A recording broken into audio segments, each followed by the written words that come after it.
Welcome. You are listening to the Louie Minor Show. I'm your host, Bell County Commissioner Louie Minor. Today is July 21st, 2024. We have a lot to cover because a lot has happened, so let's get started. Let's begin with the agenda for Bell County Commissioners Court, July 22nd, 2024. First thing, as always, is we have the invocation, Pledge of Allegiance. Consent agenda items are consider approval of the July 15th, 2024 meeting of the Commissioners Court, personnel, budget amendments, claims, accounts payable, payroll, restitution, jury pay, and authorize renaming the job description for the position of project director manager to director contract management. Then we have presentation on National Pretrial Probation and Parole Supervision Week. Conduct a public hearing regarding a petition to consider the creation of Bell County Emergency Service District Number 2. Consider granting a petition and fixing boundaries for the creation of Emergency Service District to be known as Bell County Emergency Service District Number 2. 7, call for general election issued by the county judge for the purpose of creating Bell County Emergency Service District Number 2 to be held November 15th, 2024. November 5th, 2024. We have item 8, county engineer, conduct a public hearing and consider a request to establish a no-through trucks route on Firefly Road from Stillman Valley Road southward approximately 2.6 miles to the Williamson County line located within Bell County Precinct 4. B, consider and approve the final plat of Harbor Subdivision Number 2 being 5.119 acres, one lot, one block subdivision located in Precinct 3. 9, consider authorizing the county judge to enter into a memorandum of understanding with Central County Services for the provision of health care services to inmates. 10, consider appointing Commissioner Bill Schuman to the county representative to the nominating committee of the Bell County Museum's Board of Trustees. And that is everything for our regular agenda. Now to the workshop agenda. We have reports from various counties and departments, capital improvement project updates, CIP, discuss fire marshal permits. Then we have a closed session, deliberations regarding security devices or security audits, and then meetings that the commissioners may or may not attend. Let's see. Oh, I'm sorry. I skipped over one. That afternoon, our afternoon workshop will have a briefing from Hill Country Transit District and discuss Coryell County watershed and flood mitigation study.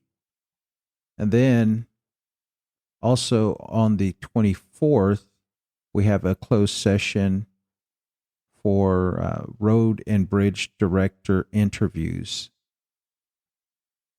Then the meetings that we may or may not attend, July 22nd, Bell County Historical Commission meeting, July 23rd, Central County Services Board of Trustees, July 25th, Central Texas Workforce Board meeting, and then the 25th, we have Central Texas Council of Governments Executive Committee. And that is everything for this coming week, as far as I know right now. Well, like I mentioned, so many things have happened since our last show. And I almost don't know where to start, but I guess obviously the biggest thing I believe that that happened is the attempted assassination of former President Donald Trump during a speech he had last week. He was giving a speech outdoors in Butler, Pennsylvania, and a 20-year-old gunman, white, registered Republican, but they're making a big deal that he donated $15 to a Democratic organization, and he was able to make it to a line of sight within 150 yards of the president, got off a couple of shots before he was killed, hit the president in the ear, and luckily, the worst case scenario did not occur.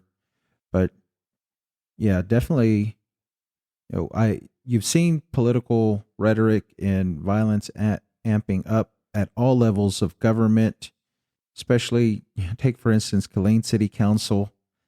That's a perfect example of, just the political atmosphere. There's always people yelling and screaming there, and it's just not a good look. I think we can accomplish so much more without arguing at that level with people. Obviously, there's going to be disagreements and passion on both sides, and that's okay. But when it's not constructive, then I believe that's when it doesn't do any good for anyone. But so that happened while I was at the National Association of Counties annual conference in Tampa, Florida. I was there for about a week, roughly, and met a bunch of great people from all over the U.S. And I really enjoy going to those things. You learn a lot. You meet a lot of people. You get to hear how they do things in their neck of the woods. So it's so beneficial to attend those conferences and see what's the latest and greatest, because federal agencies show up. They talk to you about, funding that's available, funding that's running out. And 9 times out of 10, you're talking to the decision makers. It's the decision makers that are there, assistant secretaries of various departments, or, pretty high ups. So, those things are very beneficial. And I'll continue to go to those just because that's how much I believe in educating myself, trying to network and bring things and different ideas to Bell County, because we're not going to figure out solutions to our problems if we're not able to look at the way other people are doing things. But so anyways, it was funny because when the news first broke about that, I was going to dinner with some colleagues, and that's what everyone was talking about. Obviously, the whole world was talking about it. But I think the perspective of elected officials from all over the country, having dinner together and talking about something like this and seeing how they believe it's going to impact. It was just a different perspective that, you definitely wouldn't get anywhere else. So, but like I said, luckily, former President Trump survived, and this week they had the Republican convention in I want to say it was Wisconsin, but I tuned in, listened to some of it. Had Hulk Hogan up there ripping his shirt off, Ted Cruz blaming Democrats for a 12-year-old getting murdered in Houston. But I do recall that the Republicans refused a bipartisan immigration bill that would have overhauled a lot of things and gave Republicans a lot of what they were asking for. just a few short months ago, and President Trump told them, don't do it. So they didn't. So to put all this on Democrats and to blame Democrats for a 12-year-old being murdered by two illegal immigrants, yeah, that's just not going to fly. Another scary thing that I saw was at the convention, delegates, the Republican convention delegates had signs that said mass deportation now. Mass deportation now. That's really scary. The idea that the Republicans want to send law enforcement out into the community and deport people that are here legally through asylum or some type of, most of them have some type of status for being in the country and awaiting adjudication through the court system, that now we're going to run around and lock people up. And just like the law in Texas that was put on hold, that if you're suspected of being illegal, police can ask for your citizenship papers, or something like that. Who are those going to target? They're going to target brown people, Hispanics, Latinos, Latinas, abuelas. That's who it's going to target. They're not going to be targeting blacks. They're not going to be targeting Asians. They're not going to be targeting white people, which all those could be here illegally as well. But primarily, they're going to be looking at Hispanics, Mexican Americans, Latin descent. If you look illegal, then what? They're going to come arrest you and then figure it out later. That's scary stuff, people. That's scary stuff. And the fact that, I'm sure a majority of the Republicans would be quite okay with that, regardless of civil liberties. These are supposed to be the people of law and order. Well, that's part of the law and order. You come in, seek asylum, and you get a hearing date. And while you're waiting for that hearing date, you get to stay here in the United States. That's our current rules. So, yeah, I don't understand that. And then it was reported when President Trump got up to speak on the last day that he wanted to do a unity speech. Unity. Now, I didn't watch the entire speech. From what I was told, it's the longest convention speech ever in the history. It's the longest speech ever. I don't know the total time that it took, but let me look at it. Let's see. Trump speech length. How long was it? I think someone said it was an hour and something. But an hour and a half, 2 hours almost. Let's see. But yeah, no, it was definitely, I said he spoke for 92 minutes, so a little over an hour and a half that he spoke. And it was the longest speech in history. And so all the comments that I heard about the speech, all the highlights I heard the next day, it was no sizzle in it. It was just a boring speech from what all the pundits are talking about. So now we got to get past that and then talk about the debate. I talked about the debate, the presidential debate, the last election cycle, or the last podcast that I did. But since then, the calls for Biden to resign has grown exponentially. More and more elected officials are calling for him to step down. It was reported that both the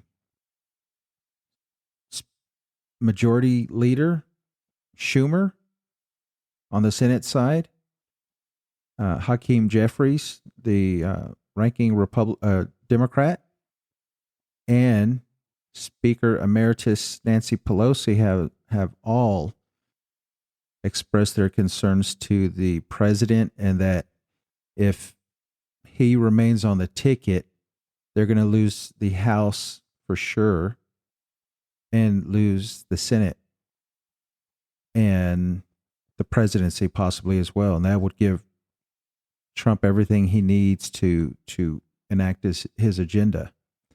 So they asked for him to step down. Rumors are he's supposed to make a decision this weekend, but everything I'm hearing is that he's staying in.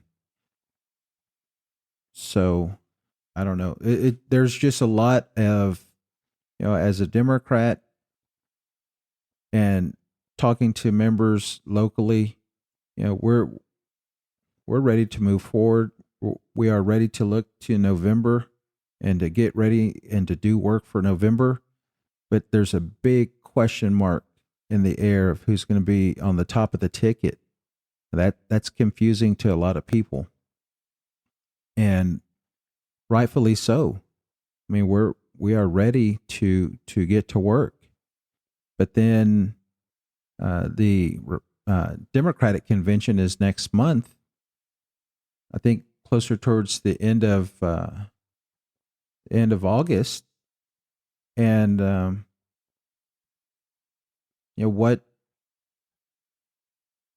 what's going to happen if it's an open convention? I had the opportunity to be a delegate to this convention, and I turned it down because I thought it wasn't going to be very exciting. I'm like, why am I going to go to my first convention? It would be my first national convention. Why would I go to that and just be a rubber stamp for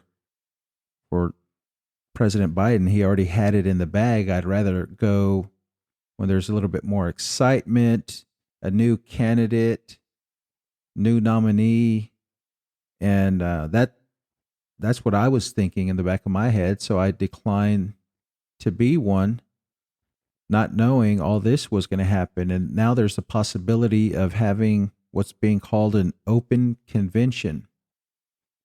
So, to my understanding, if Biden did withdraw and not go for the nomination to be president, the nominee for president for the Democratic Party, that would leave it as an open convention. So anybody could potentially run for president at the convention.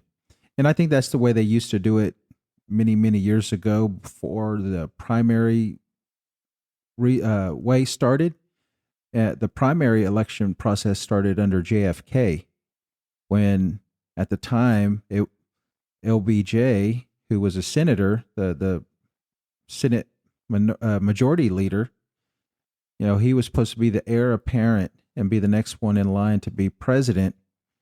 But John F. Kennedy went around to all these states and started winning all these primaries. And by the time they got to the convention, it was too late. That JFK already had it all locked up. So that's kind of where the process of primaries started. And so, yeah, it would go to an open primary, and delegates there would vote for who their candidate would be. I would imagine there's going to be a lot of pressure on delegates. I don't know how the delegates. I'm assuming the delegates would reach back out to to who sent them. At least in Texas now, it's based off of congressional districts. So hopefully, our congressional district delegates that went to the state convention will be able to tell our national delegates who we want, and go like that. I don't know what the process would be, and I think that's what all this uncertainty is. That, is he going to step down? Is he going to keep going?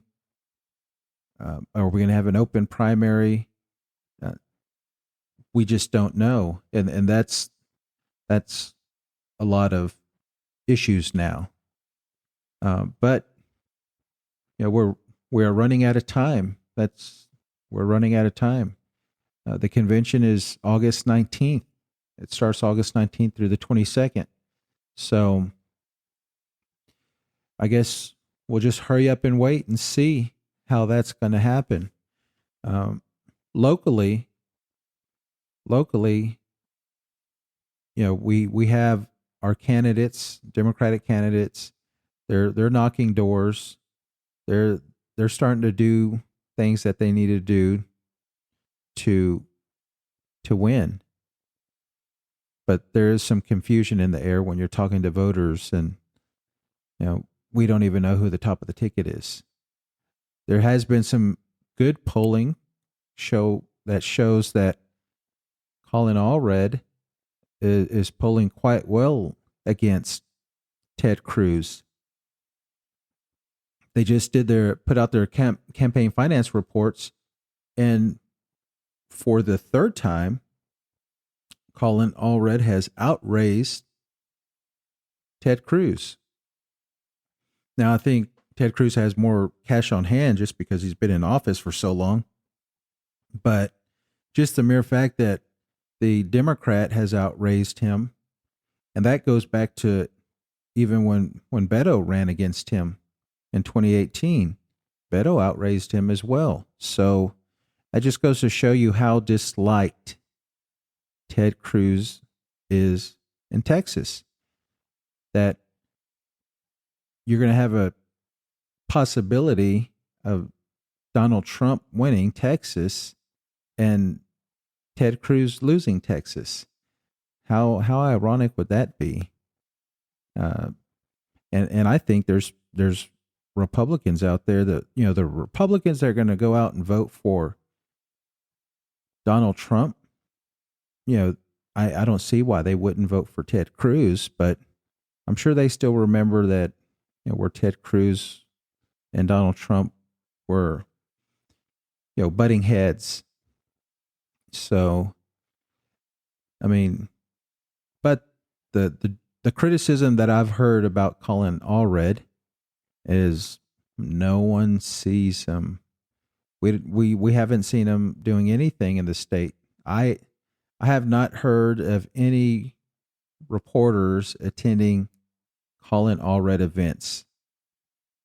So I don't know if he's just trying to win by mailers and social media and TV.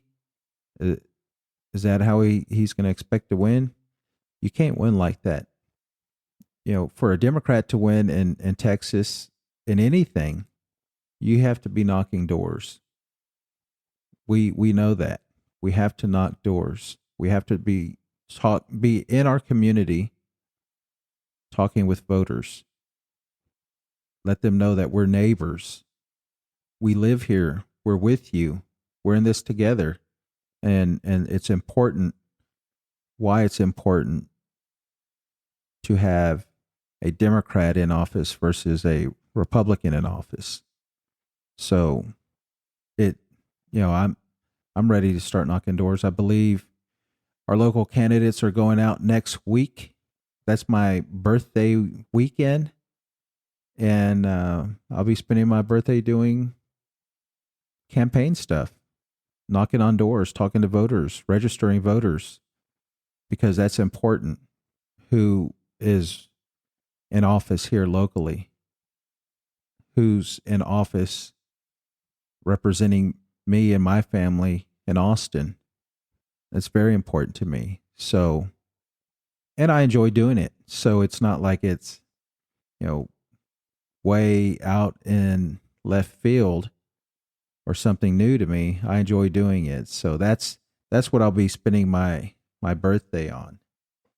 Out there with fellow Democrats, knocking on doors and trying to make Texas and Bell County a better place.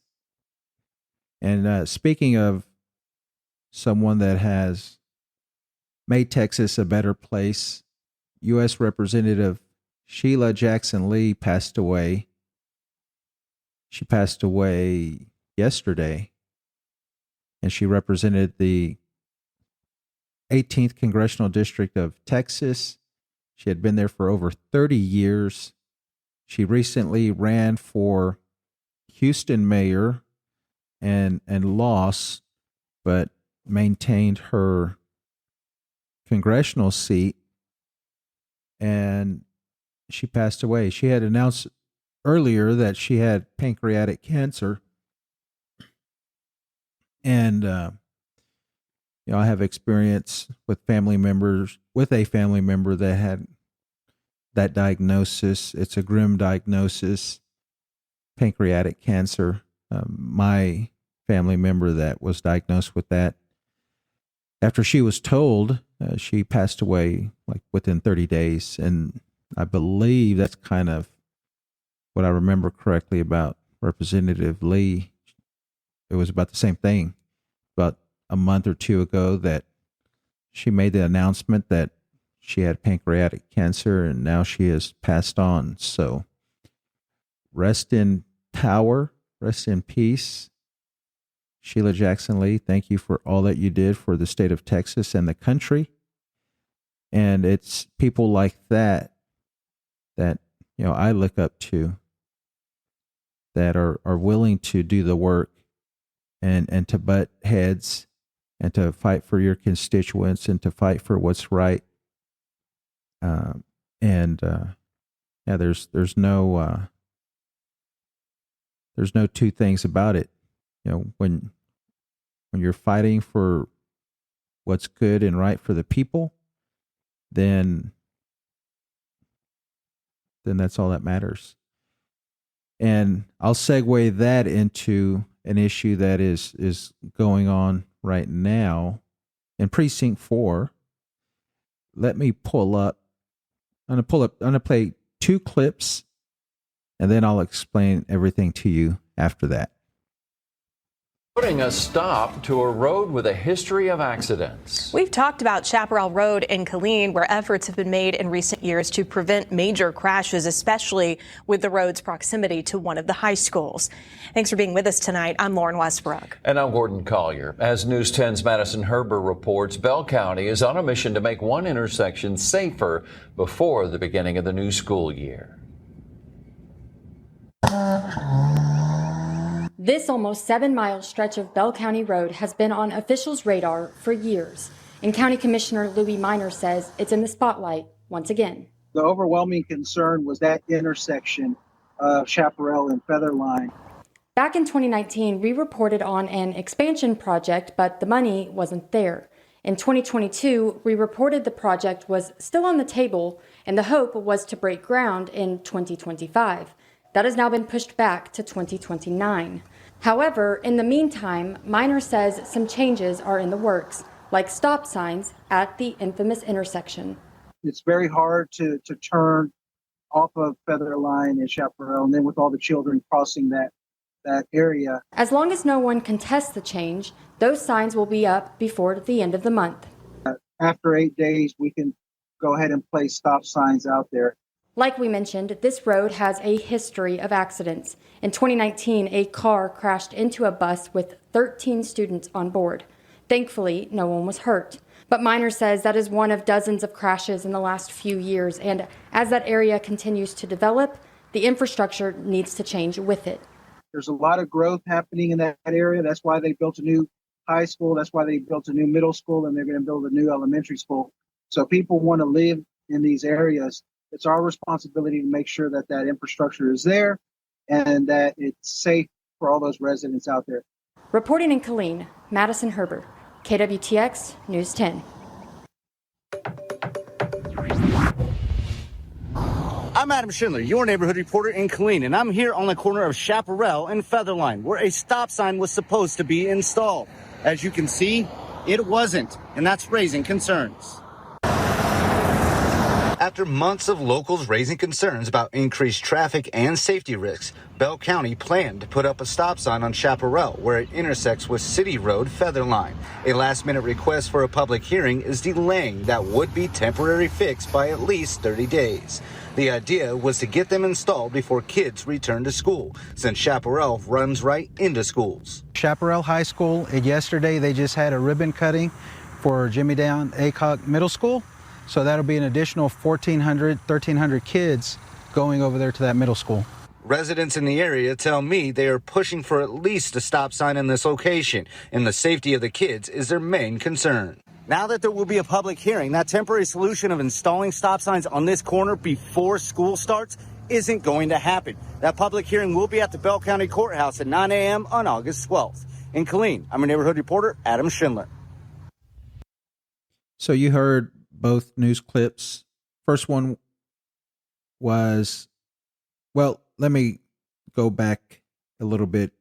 Let me go to the very beginning.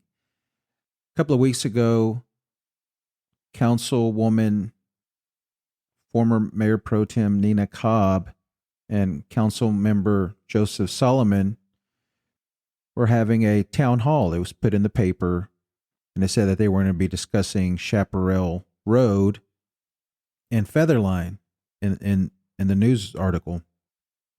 So, Chaparral Road is a county road, and Featherline is a city road.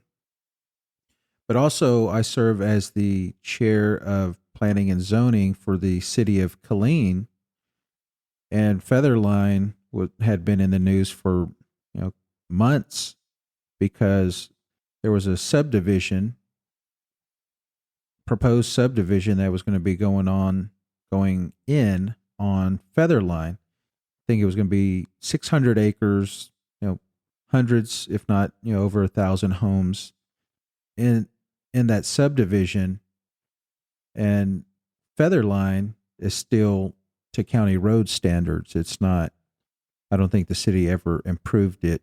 So the citizens concerned, they've addressed it multiple times in city council meetings, but now they were having a town hall. At least these two council members were having a town hall specifically to discuss those two things.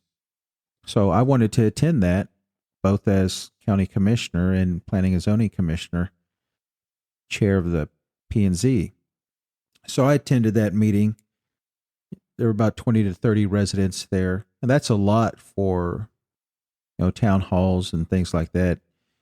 If you're involved with government or anything like that, that just a lot of people do not participate. And so 20, 30 people, that's a lot of people.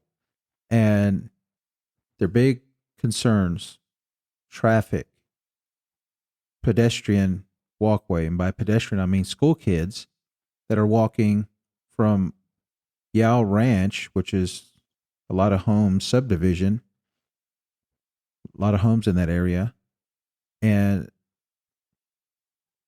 to the high school.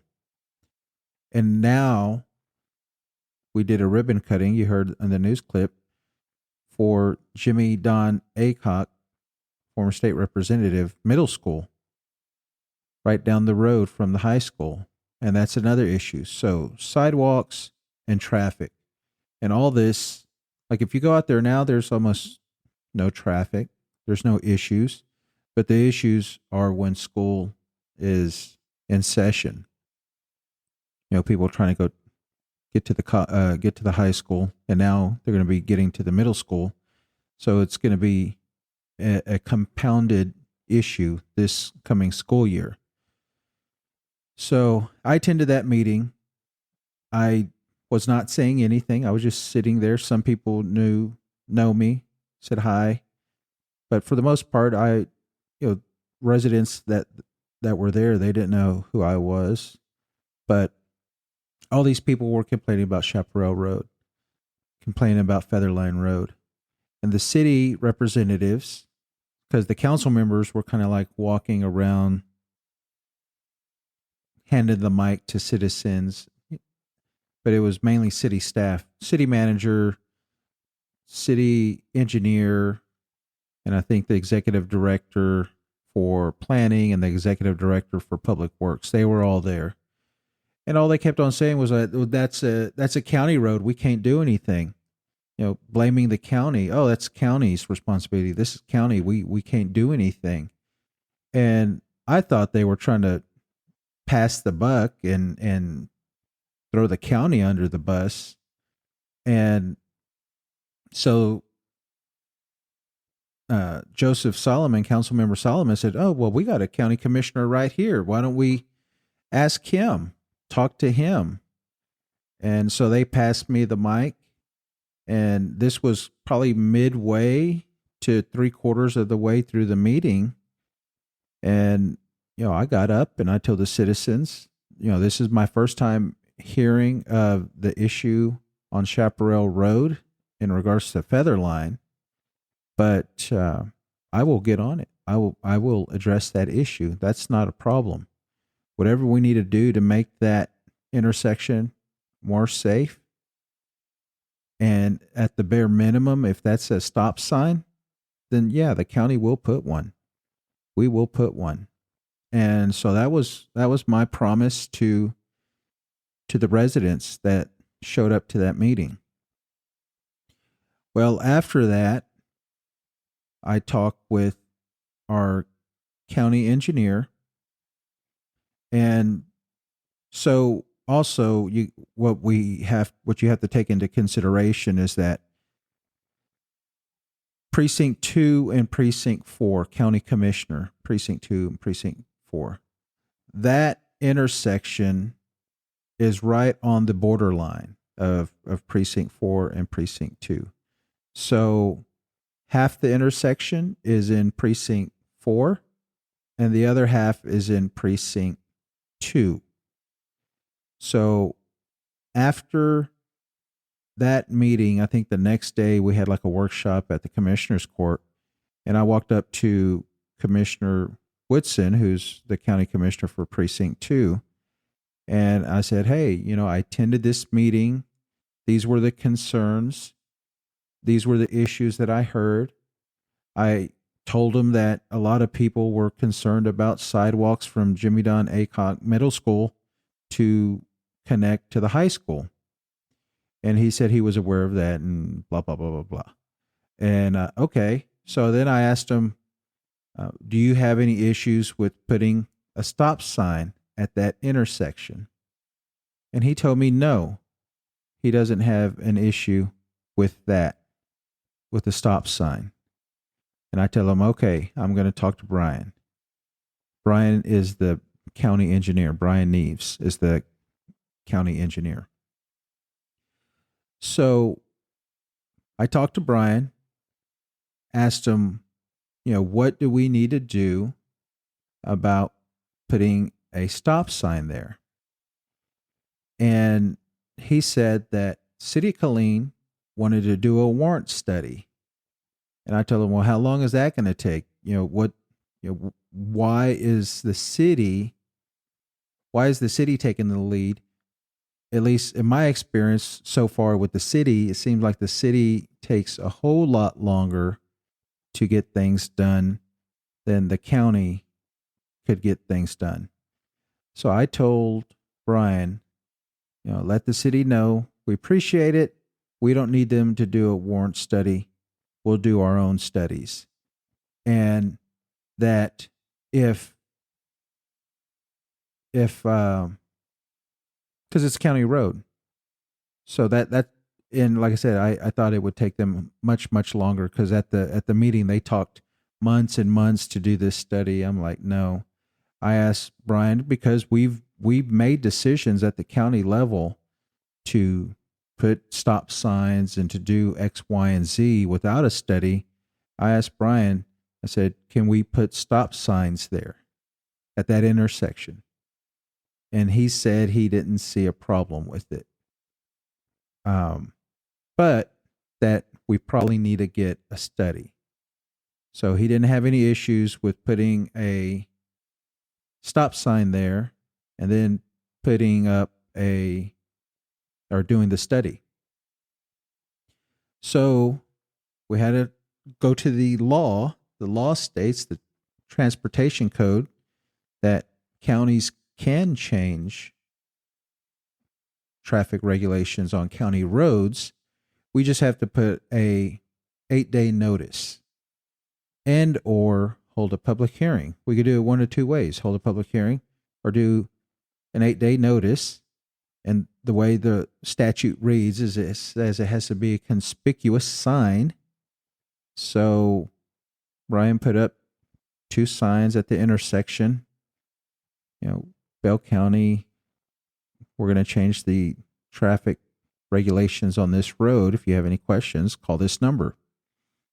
So we have to do that for 8 days. After 8 days, then we can move forward with the sign. Well, on the 8th day, and so I played an article or a news interview that I did in regards to that. That was Channel 10. They did it first. I put out a press release to let them know what we are doing, to let the public know what we are doing. And so that was covered there. That was also covered in Killeen Daily Herald.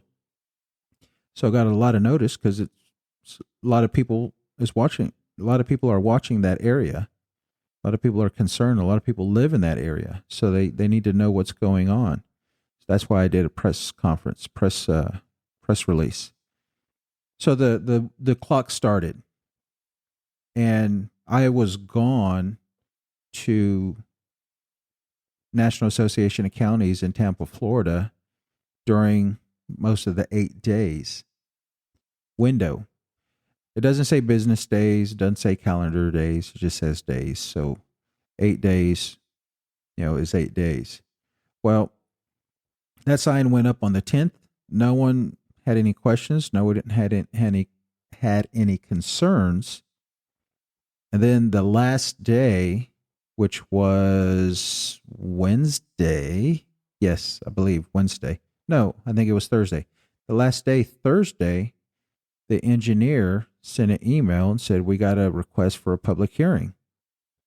And it was from Western Bell Water Supply. So on Chaparral Road and Featherline, where that intersection is, on the other side of the intersection of that corner, say that T, right on the other side, it's West Bell Water, little bitty water company. I mean, it's little, it's small, but they had requested a public hearing. So I called Brian and asked him, hey, what's going on with this? He said, he just received the email. Asked him if he talked to them. He said no. And I said, okay, well, you think it's appropriate if I call them and talk to them? And he said he didn't think that was any issue. So I called them, talked to them, addressed all their concerns, and they were okay with it. They said, all right, we're fine. We're good.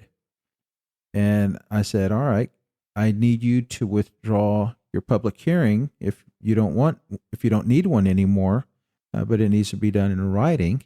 And they said, sure, not a problem. We'll do it now. And that's what they did.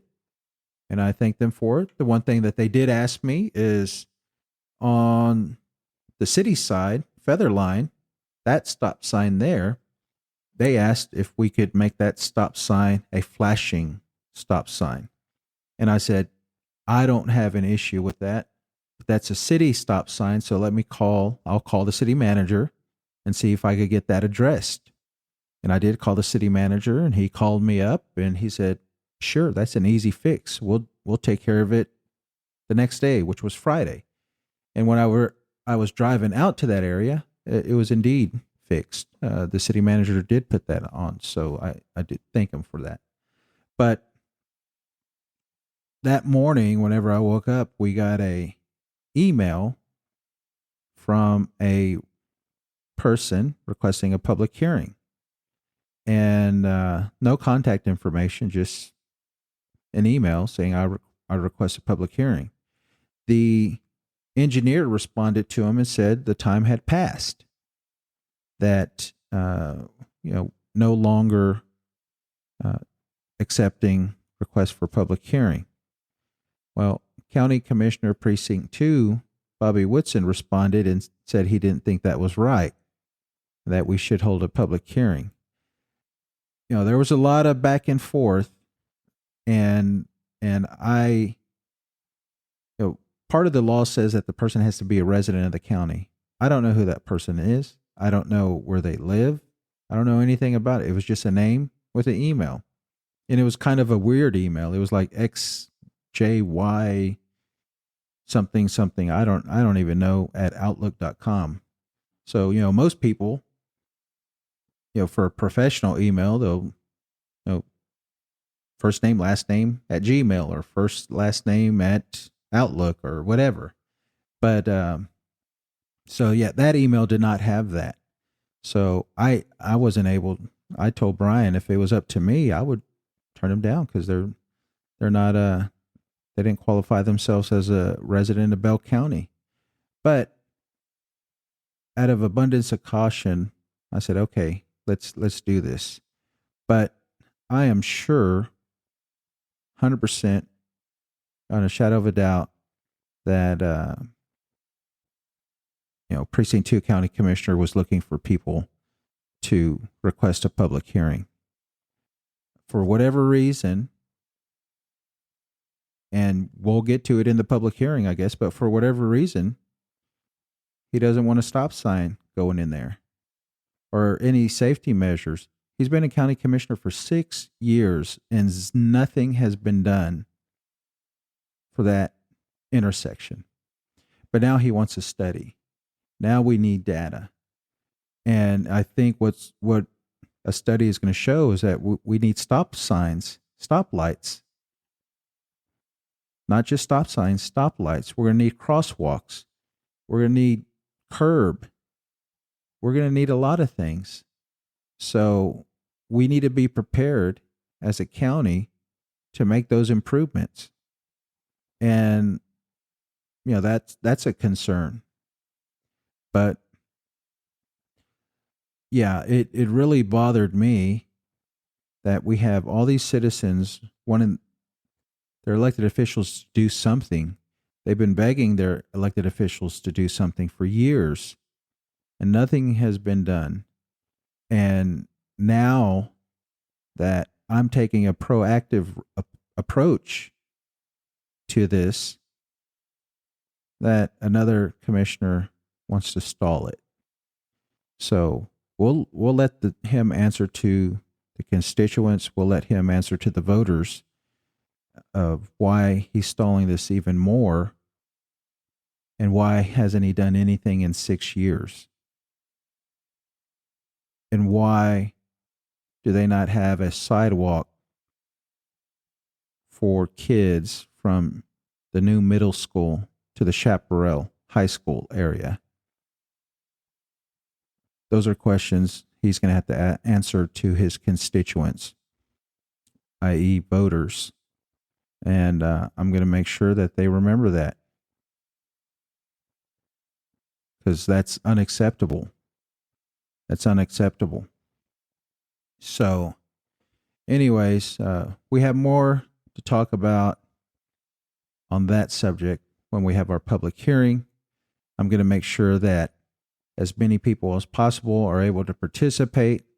I'm going to let them know that, they don't have to come to the commissioner's court if they can't make it, that we'll be able to do it virtually and send them links to participate. And so I definitely want to have maximum participation in this, because the other commissioners and the county judge need to hear the problems that Killeen ISD created for the county, and the planning, the lack of planning. So So this is what I was told by a former state representative, that there was money earmarked to redo Chaparral. It was already planned. It was in the books, ready to go. But that money got diverted to Belton and Loop 21 expansion, which is going on now. A lot of money being spent. I don't know how much, but a lot of money is being spent in upgrading Loop 121 in Belton. And that money was supposed to go for Chaparral Road. So now Killeen residents are hurting because of this.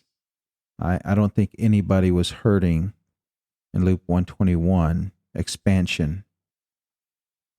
So another situation where, Killeen always gets the short end of the stick. Actually, I was talking to a friend yesterday about this, and they were like, why do you think that always happens? And to me, it's quite easy. I was born and raised in Belton. I've been here in the county. I've been here for all my life, except whenever I was in the military. I moved around. But, Bell County is home. Belton is where I grew up. Killeen is now my home. And, I don't think that we've had generations of people living here. There are some, but for the most part, people move here because of the military, from out of state or even around the state, but they didn't grow up here. Their families are not here. They haven't been here for generations. So you don't have that generational knowledge. And so that's what we're battling against. And everyone has that perception that, the east side of the county, Temple, Belton, they get all of the income, all the resources, and all the improvements before Killeen. And I think that's true. It's evident. We get the bare minimum on this side of the county, and all the dollars are going over there. So that's where I see my role, trying to forcefully advocate for Killeen, advocate for Precinct 4, advocate for this side of the county. And I think I am a forceful voice for the west side of the county, and I will continue to be one. So anyways, more to come. Like I said, a lot has happened. I'm ready to start doing interviews with our local candidates, so stay tuned for that. And we will see you next week.